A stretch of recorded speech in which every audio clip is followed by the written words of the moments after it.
So my name's Seth. I started HEMA when I was just over 12 years old. So I've been doing it for way too long now. Maybe I'm 26 now. It's been a while, 14 years, I guess. And it's just been an absolute blast. I started with Blood and Iron martial arts, and then now I've proceeded to start training with the Victoria crew here, and it's just so much fun. My name is James. I grew up in the prairies, and when I was probably 11 or 12, I watched a pirate movie on TV, and I was just like, oh, fell in love with tall ships and swashbuckling and whatever. And so I asked my dad to make some wooden swords. So he went and made some wooden swords, and my friend and I, we sat in the basement and hacked at each other until our swords broke and our knuckles bled. And then that Christmas, my mom signed me up into a fencing class. Started fencing probably, well, I've been fencing on and off for 40 years. So it was a huge part of my life. And I was a competitive sport fencer for probably 15, 20 years. Competed on Team Saskatchewan for saber. And retired. At some point I realized that couldn't quite make my goals in fencing, and I needed to eat, and so eating was probably more important than chasing this elusive Olympic dream.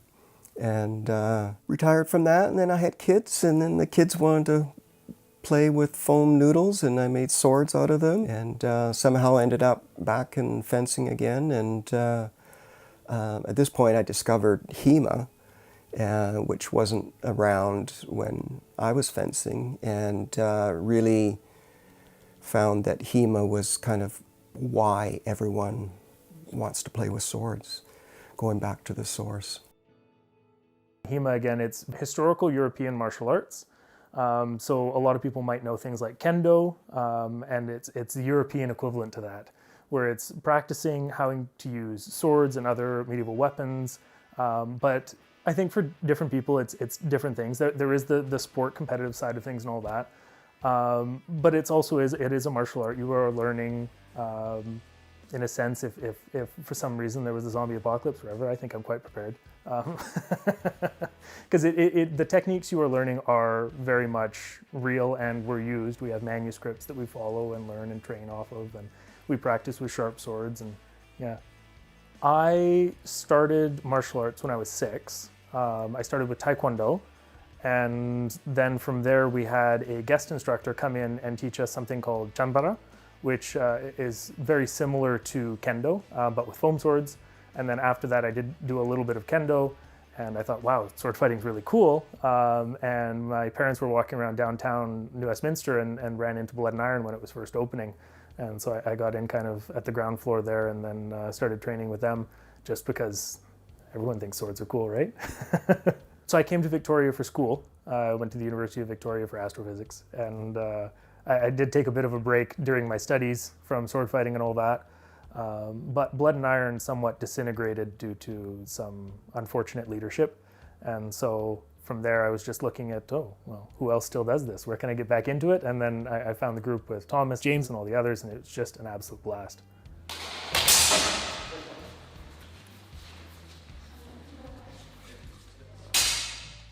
Fundamentally, swords are cool. But on top of that, it's really good cardio. Any kind of combat sport where you're against another person and you're pushing yourself to beat them, you do have to exert yourself quite a bit. So the fitness aspect is awesome. And a little bit of mobility and more functional fitness too. So like I go to the gym, I lift weights and all that. But to be fully honest, sometimes it's kind of boring just to go to the gym. Whereas like, it's not that boring to hit someone with a sword. So it's just a way to get out, make some friends, and get some exercise in on top of it just being really cool. The biggest thing for me is everyone grows up around the Christmas tree, if you have siblings or whatever, and you get the wrapping paper rolls and you hit someone with the wrapping paper roll. And that brings so much joy when you're a child around Christmas time. This is just adult that. And the wrapping paper rolls don't break on the first hit. You can keep using them, which is fantastic.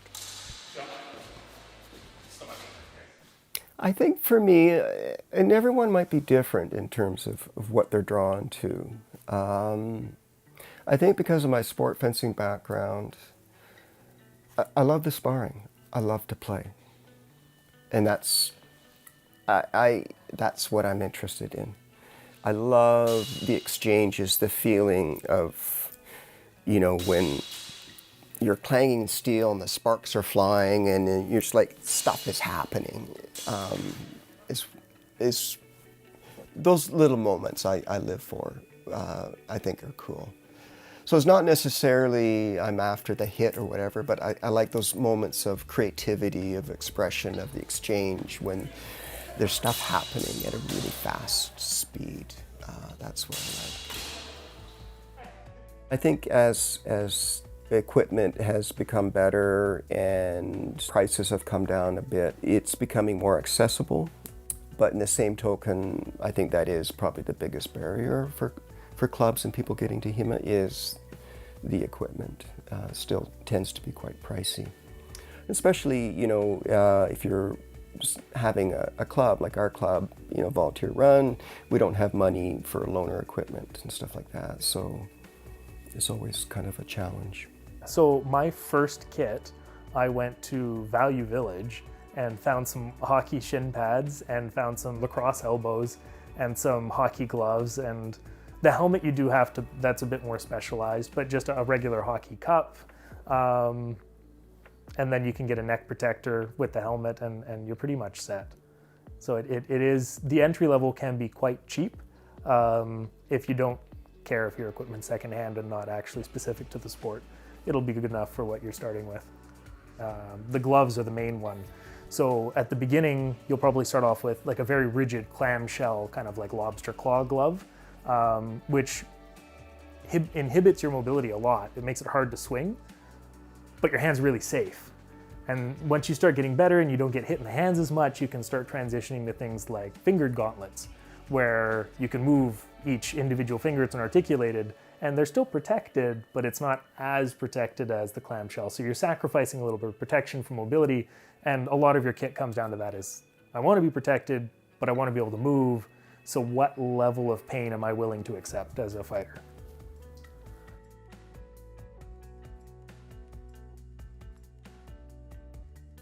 So for me as a sport fencer, when I found out about HEMA, it was like, oh wow, and kind of wondering, well, where's the overlap, and do I have any advantage given, that I've spent, 30, 40 years doing that?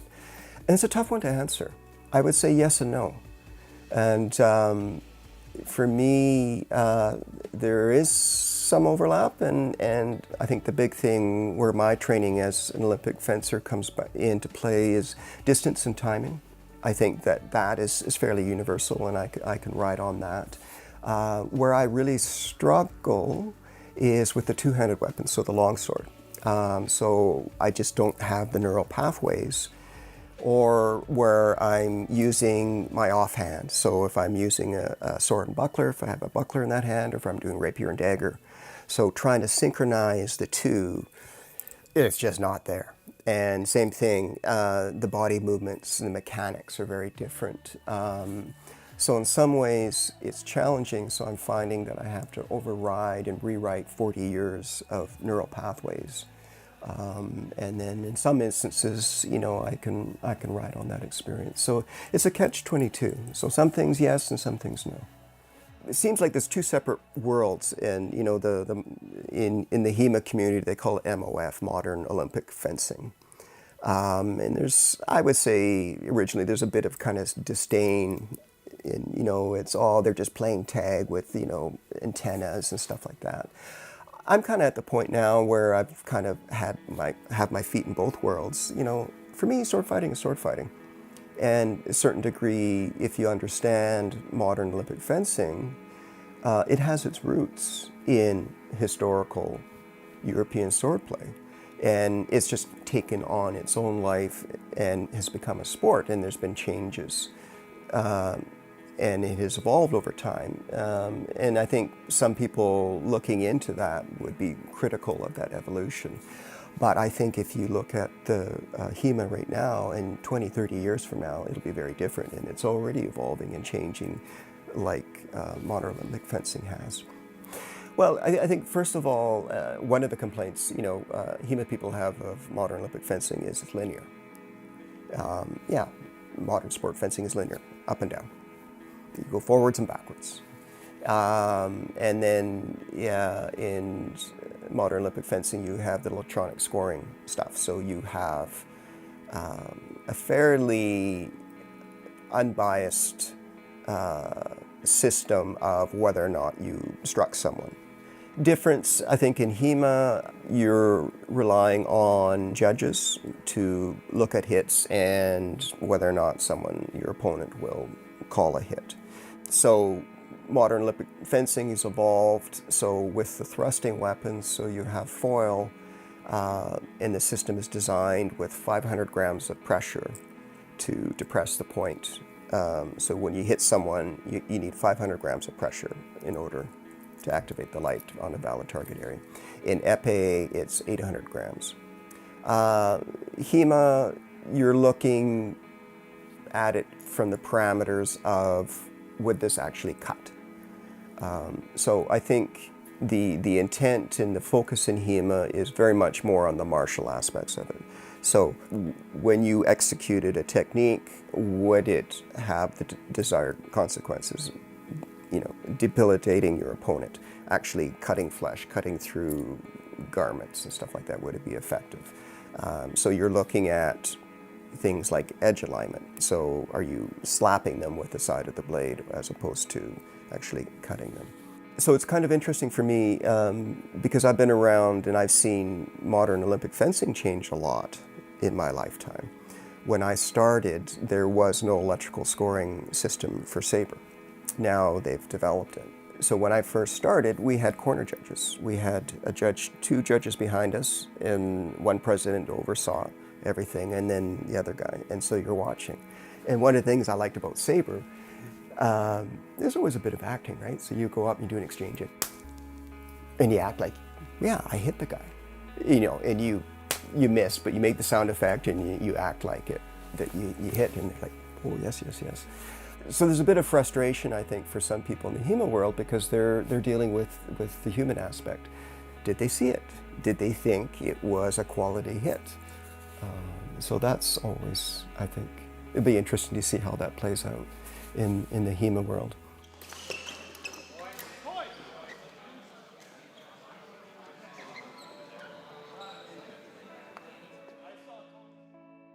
I have a lot of baggage from my fencing days, where I was hardcore competitive. I was on the provincial team and I was doing national circuit stuff and traveling to the States doing UA circuit. So after that, I was kind of burnt out, and I would say I hate competing. But I have been slowly doing HEMA stuff. And it's a weird journey for me, trying to unpack my baggage from the fencing and trying to figure out, okay, what am I doing and what do I want to do with this? So my focus now is really, I just want to play. And so I view tournaments as an opportunity to kind of cross swords with other people that I wouldn't normally see. And it was interesting, so I went down to Phoenix, Arizona this year for a big tournament.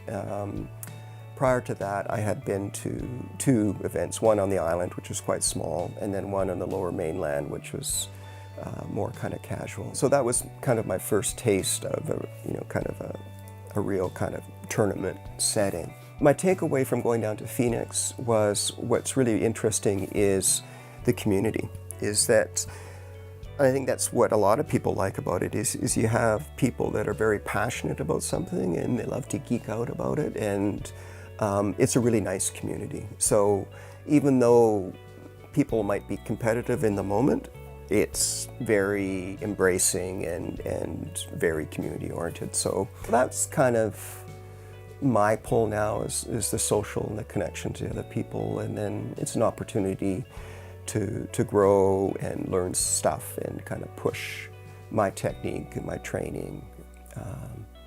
So yeah. So I'll be doing tournaments, but not necessarily to compete. in a way that, I'm used to. I think it's just a great way to get together with historians, Dungeons and Dragons players, athletic people, and just kind of a more niche group of people that are hyper fixated and like that. You get the Renaissance reenactment people and all that. And it's a unique group that you can get together with to explore what I think is a phenomenal hobby. And the breadth of weapons that you can choose from just makes it so much fun. There's really something for everyone. If you want to learn longsword that day, that's great. If you want to learn saber that day, that's great. If you want to do dagger, that's fantastic. If you want to do messer, awesome. If you want to do side sword, sword and buckler, we're learning rotellas right now, which is awesome. And they're so much fun to work with, and everyone's there to improve everyone. And even if you're not able to compete as much as you'd like, such as myself, then the group is still accepting of that. About a year and a half ago in the spring, I've been playing pretty hard. So I do Olympic sport fencing 2 nights a week, and I was doing the HEMA training with the HEMA guys 2 nights a week. There's this UVic student that came out and wanted to fence saber, and I got excited because there's not too many saber fencers in our fencing club. And so I asked this young gal how long she'd been fencing for and where she trained. And then she tells me she trained in Russia. And I just like, oh my God, like I'm in trouble.